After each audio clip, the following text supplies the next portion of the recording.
Hello and welcome to my Physics 181 lab presentation on thermal expansion. So I initially chose this topic because apparently, like a lot of people, I kind of struggle with the idea that if metals expand in all directions when they're heated, how come something with a hole in it, the hole doesn't get smaller? Or for example, like why does it work if you heat a bearing to install it on a shaft? This image here is from the physics textbook, and I think it's a pretty good explanation. If you have a material here, it will just expand in all directions. If you had a flat material and you just drew a circle on it and then pulled it in all directions, well, the circle you drew would get bigger. And whether that circle isn't just a drawn circle or a hole, doesn't matter. The diameter will still get bigger. Because the material isn't just expanding outward, it expands in all directions, so it's also getting longer along the length of the arc. So I made a few experiments to play with the idea of thermal expansion, but first I wanted to explain some of the history behind it. It's kind of one of those things that everybody's known for a long time, that things get bigger when they get hotter. But scientifically, they didn't really start looking into it until Galileo came out with his famous air thermoscope, which was like the first thermometer.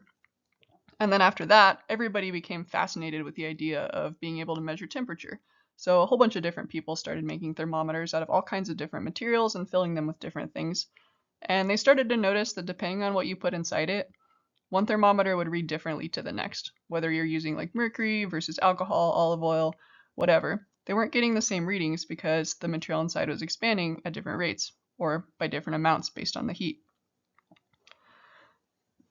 So they started looking into this idea of like specific heat of materials, thermal expansion of materials, and one of the earliest groups that came up with this ball and ring demonstration here was actually right around the time of Galileo from the Academy of the Cimento in Italy. And they also made thermometers and looked into this stuff as well, but especially more focused on like solid metals as opposed to volume. I had a video here that I kind of wanted to show. It's just short, it's like 30 seconds, but I was having issues getting it to load in like the final recording. So I'm just gonna kind of explain what happens, and then the link is in the citation at the very end if you actually wanted to watch it.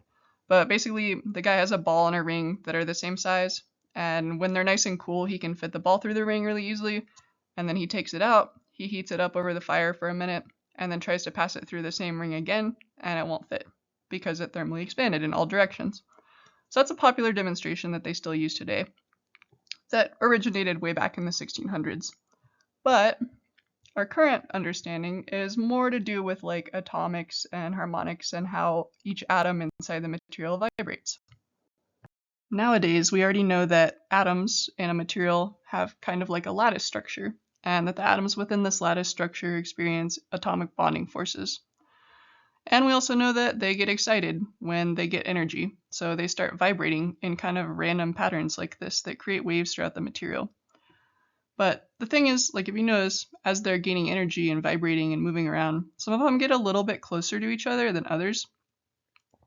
And from the material science and engineering textbook, they put it a pretty good way. Thermal expansion is reflected by an increase in the average distance between the atoms.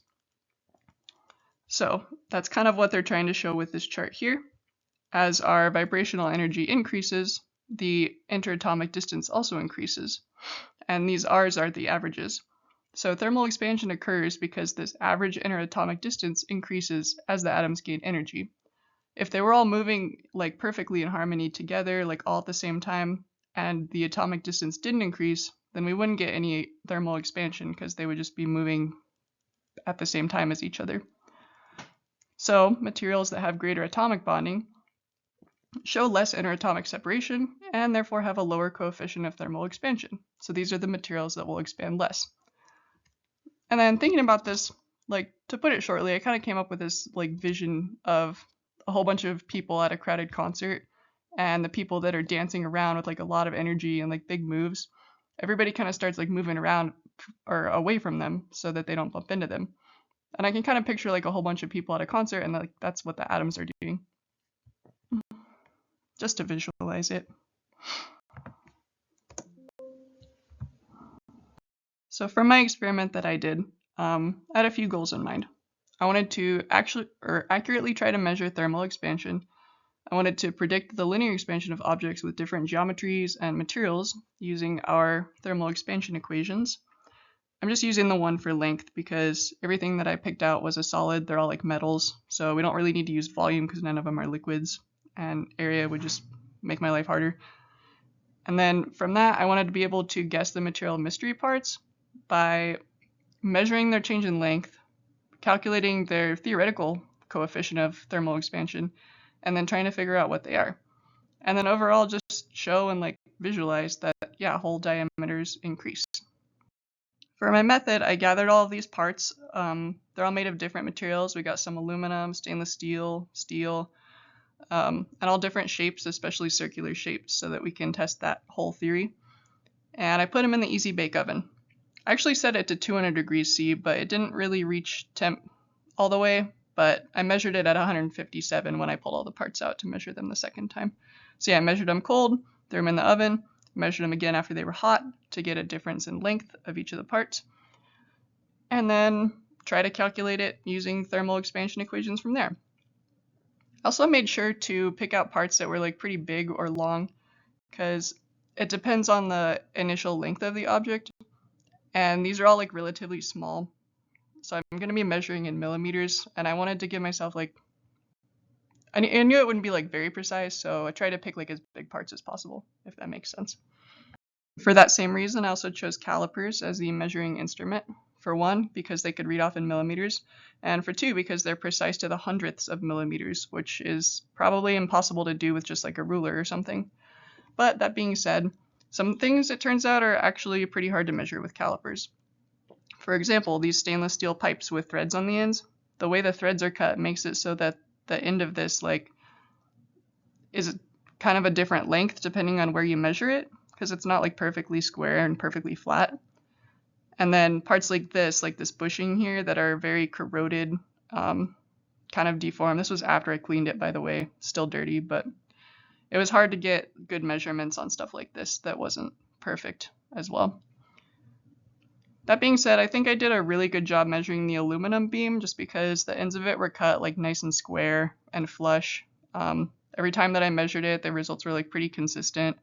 So apparently it's a little bit easier to measure like a length than a diameter with the calipers, but I do think that one I did a pretty good job on. For the calculations, I'm using the coefficients of thermal expansion that were from the materials science and engineering textbook, just because they had a few that weren't available in the physics textbook, like for example 316 stainless steel, which is, I know that the pipes are made out of that, so it's good to differentiate that from normal steel because look, they're kind of different. So I'm using these numbers for the calculations. And then to calculate everything, I just put them into this Excel table so that would do the math for me. So here I've got a column for the change in temperature right here. That 137 number, I took the room temperature of 20 degrees C and subtracted it from the oven temperature at 157. So they heated up by 137 degrees Celsius. I tried to get two measurements for each part. So for the aluminum beam, for example, I measured how long it was, and then I measured its width. And then initial measurements before going to the oven, and final measurements after taking it out of the oven.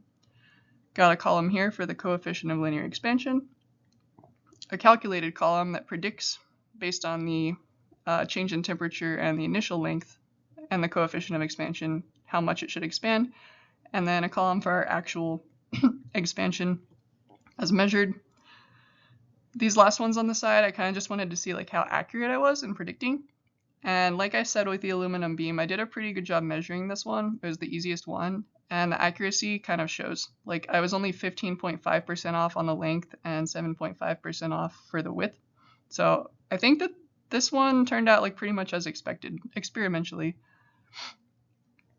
And then on the disc, I did outer diameter and then inner circle, steel pipes, lengths and widths. And the pipe flange, I was more interested in the holes in it, so I did the big hole in the center and the small holes on the corners. But overall, like every measurement expanded, like they all got bigger after I took them out of the oven. So that's a pretty good result. Second results table here. The steel roller I kind of had a hard time with. This was one that was really corroded and like not uniform all the way around, like it was pretty messed up. So I wasn't really able to get like a good measurement, and one of them actually came out a little bit smaller than expected. So I would not consider that a very good result at all. The steel bushing with the brass insert is kind of an interesting one because there are two different materials there. If you look at the accuracy on the brass insert measurements, I was 82% off, which is like insanely high. But we'll talk about this a little bit more in the coming slides. And then the last thing is the results on the two pieces that were of mystery materials, the rod and the ring. So on the rod, I only measured the length because it's kind of skinny, and I didn't expect to get a good measurement there. And on the ring, I measured the inner diameter and the outer diameter, and then calculated the difference in length just based on measurements, and then used that to try to calculate the coefficient of linear expansion rather than pulling one from the textbook. So mystery rod, we got 18.14 times 10 to the negative sixth, and mystery ring, we got 25.5 times 10 to the negative sixth. On this one, I used the outer diameter to calculate this, because when I used the inner diameter dimensions to try to calculate one, it was like 33 something, which is way higher than anything in the chart, so I knew that that probably wasn't right. Now let's compare those and try to guess what they're made out of. For the rod, at 18.14 times 10 to the negative sixth, that's pretty close to a few things on here. We got copper. I don't think it's copper because it wasn't orange to begin with. It started out shiny silver. Silver. I don't think it's silver because why would they be making machine parts out of silver? So I'm probably going to go with stainless steel. Like 18 versus 16, I'd say that's pretty close. And stainless steel is pretty common, so I'm pretty confident that one's stainless steel. For the ring, I calculated 25.5, which is closest to aluminum. And I would say like, oh yeah, sure, this thing's made out of aluminum based on that, except that pulling it out of the oven, it made these pretty like shiny colors on the outside of it, which is also why I picked this PowerPoint theme with this purple gradient here because it matches. But aluminum doesn't really do that when it's heated up. So it's probably not aluminum. Based on that, I would say it's probably steel because steel likes to change colors when you heat it up. Still not sure though. So bad calculations, couldn't accurately predict what this was made out of. Now let's talk about the bushing with the brass insert. And I think this one is interesting because if you look at the coefficients of linear expansions for the two materials, the steel on the outside versus the brass on the inside, well, the brass has one that's almost twice as much as the one on the steel, which means that it's going to want to expand a lot more than the steel around it, but the steel is going to constrain it and keep it from expanding. So in this case, what we're looking at is another kind of related topic. We're looking at thermal stress. So these are two definitions that I pulled from two different textbooks. They're the same equation. This is new information to me, but basically this y or e variable here, that's the modulus of elasticity, or Young's modulus, which is just a constant for each different material, saying like, is this a super stiff thing or will it deform easily? Like how bendy is it? How much can you squish it? So each material has its own constant for that. Brass has one, steel has one, everything has one. And then aside from that, it's dependent on the coefficient of thermal expansion, which we've already gone over, and the change in temperature. So in this case, our brass insert here, because it's being constrained by the steel bushing, is going to experience like a pretty high amount of thermal stress because it's not able to expand the way that it wants to. And if that thermal stress overcomes the yield strength of the material, then it'll start deforming. It might break, it might like squish out randomly. To be honest, I'm not sure, and it's kind of hard to say because that's not really what I was measuring for. This kind of just came up during like analysis, and I thought it would be fun to explain. So for that, I didn't actually like do proper math and look up like real variables for these or anything. I kind of just looked it up real quick, and there's a range for the modulus of elasticity of brass. There's also a range for the yield strength. So I just went with like 110 million kPas for the elasticity, and its yield strength is anywhere from 95 to 600 kPas.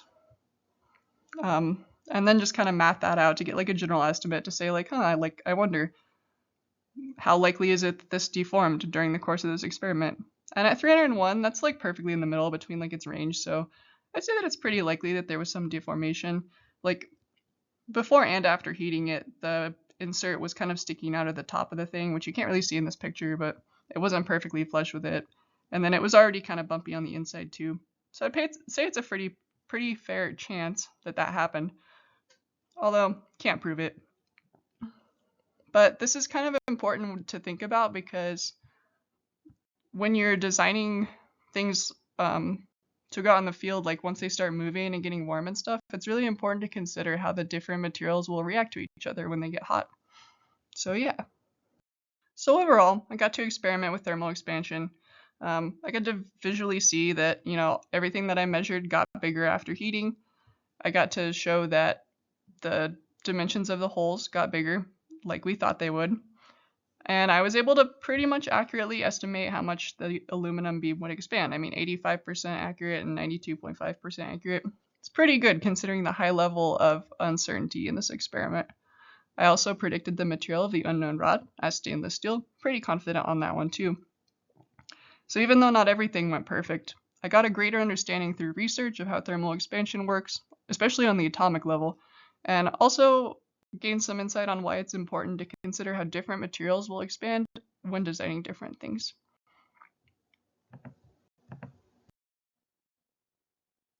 So, thanks for watching.